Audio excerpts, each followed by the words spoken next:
So అక్కడ చెల్లని రూపాయి ఇక్కడ చెల్లుతుందా అనే ఒక సామెత మరి దాదాపుగా కూడా పలు పర్యాయాలు వాడుతున్నారు అందరూ. ముఖ్యంగా రాజకీయాల్లో మాత్రం ఇది ఎక్కువగా వినబడతా ఉంటుంది.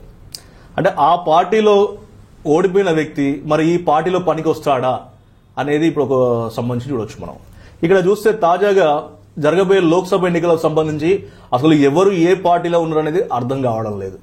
గోపీలు అంటే గోడ మీద పిల్లు లెక్క ఉన్న వాళ్ళు అధికారం ఎటువైపు ఉంటే అటువైపు దూకడం సహజం. కానీ ఇక్కడ ప్రధానంగా చూస్తే లోక్సభ ఎన్నికలకు సంబంధించి చూస్తే ఉమ్మడి వరంగల్ జిల్లాలో 2 పార్లమెంటు స్థానాలు ఉన్నాయి. ఒకటి ఎస్టీ రిజర్వేషన్ మహబూబాద్ పార్లమెంట్ స్థానం, రెండోది వరంగల్ పార్లమెంట్ స్థానం. ఇది ఎస్సీ సంబంధించిన రిజర్వేషన్ పార్లమెంట్ సెగ్మెంట్. అయితే దీంట్లో వరంగల్ సంబంధించి బీజేపీ, బీఆర్ఎస్, కాంగ్రెస్ 3 పార్టీలు కూడా వారి అభ్యర్థుల ఎంపిక విషయంలో ఆచితూచి అడిగేయాలని చూస్తా ఉన్నాయి. అయితే ఇక్కడ బీజేపీ సంబంధించి ఏం చేస్తామంటే బీజేపీ నుంచి అనేక మంది ఆశావాహులు ఉన్నారు. ఇప్పటికే సంబంధించిన మాజీ ఎమ్మెల్యే కొండే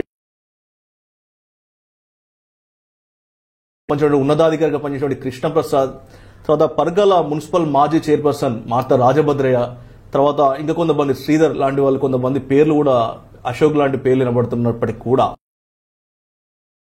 అంటే పక్క పార్టీల వాళ్ళని తీసుకొచ్చి మరి వారికి అభ్యర్థిగా అవకాశం ఇవ్వాలనే యోచనలో ఉన్నట్టుగా కొంత రాజకీయ పార్టీలు సంబంధించిన బీజేపీ పార్టీ వర్గాలు కూడా చెప్తా ఉన్నాయి.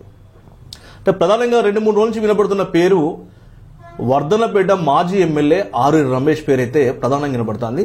సో మొన్న జరిగిన అసెంబ్లీ ఎన్నికల్లో ఓడిపోయినటువంటి ఆరూరి రమేష్ మరి బీజేపీ పార్టీ నుంచి ఎంపీగా అవకాశం ఇచ్చి పోటీలో దించే యోచనలో బీజేపీ పార్టీ అధిష్టానం ఉన్నట్టుగా కొన్ని వర్గాల ద్వారా తెలుస్తా ఉంది. దాదాపుగా వార్తాపత్రికలు తర్వాత సోషల్ మీడియాలో కూడా 2-3 రోజుల నుంచి ఈ రోజు రేపో మరి ఆరూరి రమేష్ బీజేపీ అంటే కాషాయంగుడి చేరబోతా ఉండు, బీజేపీ నుంచి వరంగల్ పార్లమెంట్ స్థానంలో అభ్యర్థిగా దిగే అవకాశం ఉందని అయితే అయితే ఇక ప్రధానంగా ఇప్పుడు బీజేపీకి సంబంధించినటువంటి నేతలు కూడా ఏం చెప్తున్నారంటే మేమిక్కడ ఆశావాహులం ఉన్నాము, ఇక్కడ మాజీ మంత్రి విజయరామారావు లాంటి వాళ్ళు అనేక మంది సీనియర్లు ఉన్నారు, తర్వాత మేము ఉన్నాము, మరి మమ్ములను కాదని పక్క పార్టీలకు వెళ్ళి తీసుకొచ్చి ఇక్కడ అవకాశం ఇవ్వడంలో ఇచ్చే యోచనలో ఉండడం పార్టీ వైఖరి ఏంటో మాకు అర్థమైతలేదు. అంటే అక్కడ చెల్లని రూపాయి మరి ఇక్కడ చెల్లుతుందా? బీఆర్ఎస్ పార్టీ నుంచి ఒక అసెంబ్లీ స్థానంలో ఓడిపోయినటువంటి వ్యక్తిని తీసుకొచ్చి మరి పార్లమెంటు స్థానంలో పోటీ చేయిస్తే ఆరూరి రమేష్ ఎలా గెలుస్తాడు? అంటే అక్కడ చెల్లని రూపాయి ఇక్కడ ఎలా చెల్లుతుంది?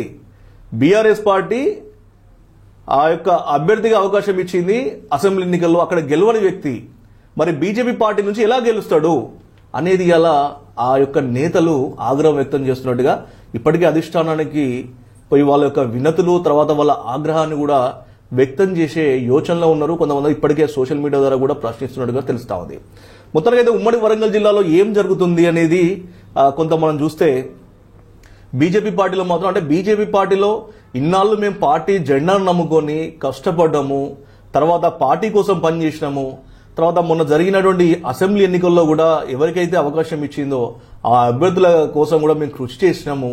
కాకపోతే అక్కడ సంబంధించి మేము అవకాశం వచ్చినప్పుడు మాత్రమే పార్టీ మనం చూడాలి కానీ మరి ఈ రోజు అవకాశం వచ్చింది మమ్మల్ని కానీ మాలో ఎవరికి ఇచ్చినా సంతోషమే, ఉమ్మడిగా అందరం కలిసికట్టుగా ఉండి గెలిపించుకుంటాం కానీ ఇలా పక్క పార్టీ నుంచి తీసుకొచ్చి ఇక్కడ నిలబెట్టడంలో అంటే మేము చేదగాని వారిమా అనే విధంగా మా పరిస్థితి తయారైందని కొంతమంది అందరి టీవీతో ఆవేదన వ్యక్తం చేయడం జరిగింది. సో మొత్తానికి ఆరూరి రమేష్ అయితే మరి వర్ధన్నపేట సంబంధించిన కాన్స్టిట్యున్సీలో ఓడిపోయిన వ్యక్తి, తర్వాత బీజేపీ పార్టీ ఒకవేళ కనుక పార్లమెంట్ స్థానం నుంచి కనుక బరిలో దిగితే గెలిచే అవకాశం ఉంటుందా అనేది రాజకీయ విశ్లేషకులు అయితే భావిస్తున్నారు. అంటే అక్కడ చెల్లని రూపాయి ఇక్కడ చెల్లుతుందా అనే విధానంగా అయితే ఆరూరి రమేష్ పరిస్థితి ఉందని అయితే రాజకీయ విశ్లేషకులు భావిస్తున్నారు. సో మొత్తానికి అయితే మరి నిజంగా ఆరూరి రమేష్ మరి బీజేపీ పార్టీలో చేరుతున్నాడా లేదా అనే సందిగ్ధం మరి కాషాయం గూటికి చేరే వరకు కూడా మనం ఒక ప్రశ్నగా మాత్రం చెప్పుకోవచ్చు.